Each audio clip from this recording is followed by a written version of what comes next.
Next question. And again, I think we kind of touched on this earlier, but what are macros and what do they have to do with calories? So, as you guys heard Jackie say earlier, macros or macronutrients, they are the base for counting calories, and they're typically divided into three main categories: the protein, the carbohydrates, and the fats. So, as we come back out,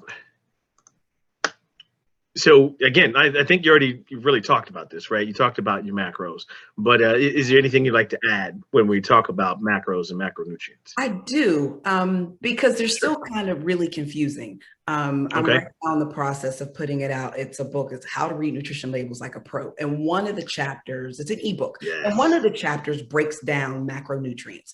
The Okay. one that gets the bad rap, of course, is carbohydrates. But Sure. we need to look at specifically those carbohydrates that we need and the ones that are good for us. I talked about that with sugar.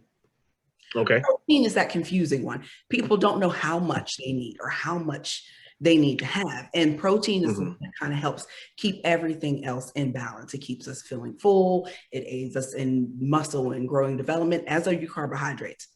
Hmm. Fats has been the one before. There was the war on fats in the 80s. Everything fat free, low fat, all this other stuff. And all they did was pump high fructose corn syrup, I was gonna say, yeah. What else did they substitute in sugar. order to make it fat free? Right, because you got to make it taste good. Right. And So, if you pull yeah. fat out, you got to make it taste good. So you put sugar in it.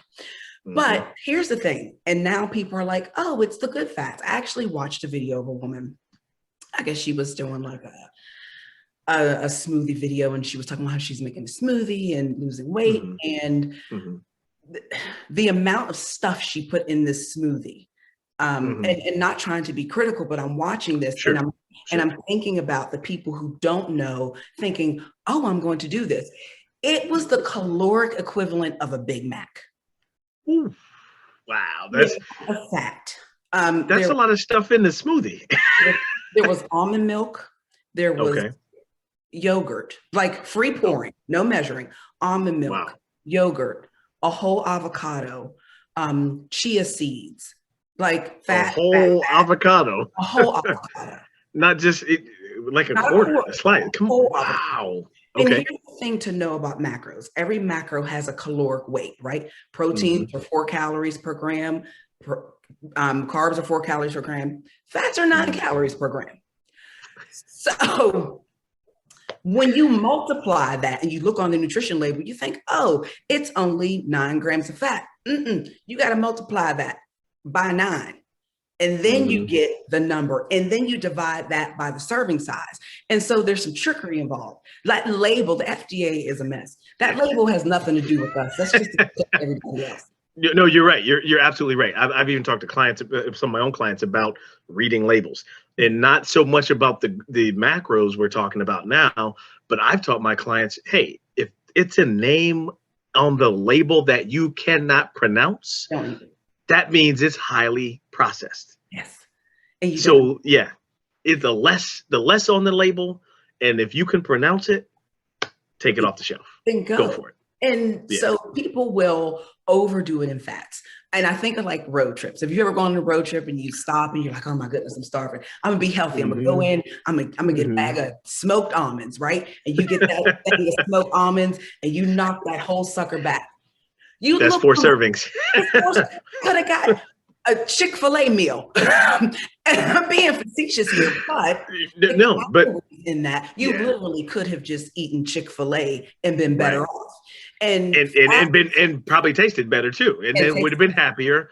But mhm. let's circle back to exactly what you're talking about. So you're saying the amount of calories, it can fool you with what's on the label. But what did we say in the first question, in the first answer? Caloric deficit. Lord deficit. So these labels can fool people Yes. into thinking, well, wait, Jackie, what do you mean I'm eating healthy? Like I'm doing all this and I'm adding pounds. And what am I doing wrong? Right. This That's this pack of almonds says a high protein food. That's a marketing gimmick because high protein is like that's the thing to say right now. Fats are sure. fats first. They will never Right. be a protein first. They have some Right. protein in it, but they're not a high fat food. It's just like I remember it was a few years ago when gluten sensitivities and insensitivities became, I was in the grocery store and I saw it said gluten free on a pack of chicken. And I was like, are you kidding me right now? Really? Chicken sales are down this so yeah, I don't even know where to unpack that one. Like, I don't even know where to start. Yeah, and it's all on marketing. You said it was on the chicken. It was on a pack. It said gluten free. I couldn't. You know what else is gluten free? Twizzlers. well, hey, you know what? I got it. Here's the perfect meal, you guys. Listen up. On your magic plate, if you have the smoked almonds, the chicken, the gluten-free chicken, and Twizzlers, that's a balanced meal. That's what it sounds like. That's a balanced meal. Yes. Pay attention to those serving size and not overdoing it under the guise of good fats. Yeah. No, I agree with you. I want to add something about protein also. What people don't understand is how much protein aids in digestion. Yes. Right? Because everybody thinks what's in your stomach, that's what keeps you full. It's when it starts to move through the rest of the digestive system, right? So the more protein, and I know we didn't mention fiber, but protein and fiber is what keeps you full, but it allows your intestines to draw the nutrients from these other things that we're talking about. So that's why protein is so important as well. And you probably will not overeat if you have the right amount of protein in your diet, Right. And I always tell people when I look at my plate and I start eating, I start with my protein first all the time. We usually typically, like even you go to a restaurant, here you go to Cheesecake Factory, here they come with that delicious brown bread. And I'm like, y'all setting me up with this brown bread. Right. Can you bring that after? Bring the brown bread last. I start with my protein and then I go to everything else on my plate. So that way I'm not overeating or asking for more of that stuff. And then I might have 1 or 2 pieces of brown bread. If that bread comes out first, it's me and that bread and butter until my food. And then you won't finish most of the protein that's coming with your meal, and you're going to take that. Yeah.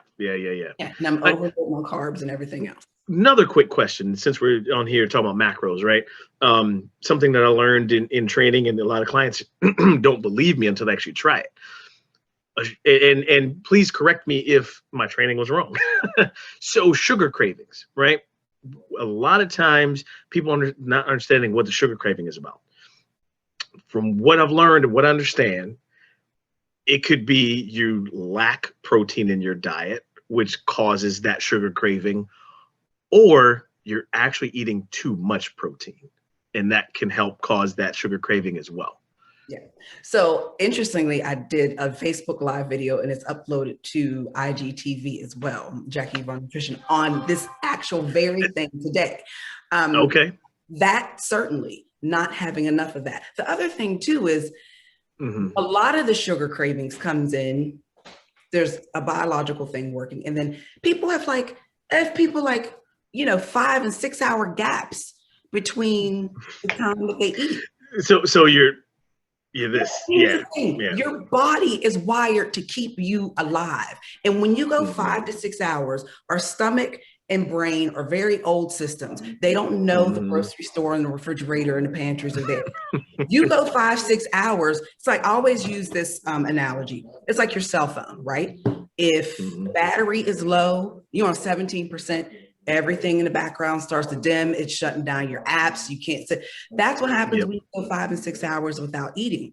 And so your body automatically will crave sugar and fat because those energy things are going to keep you from dying the fastest. It spikes your energy quick, so that it's that shot to the battery, if you will, so that you jump up to 50% and you can function a little bit better. Yes. But then you crash, and then you got to get more sugar. Then you shoot up.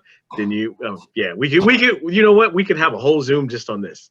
Crash and burn. But people certainly aren't getting enough protein, and then they're waiting too long in between meals. I mean, it is a natural. If I go 5 hours without eating, my body is automatically going to think something that's sugary and fattening because my body is in save her, she's about to die mode. I'm not about to die. I'm just a stupid decision not to eat for 5 hours. Yep. Oh man.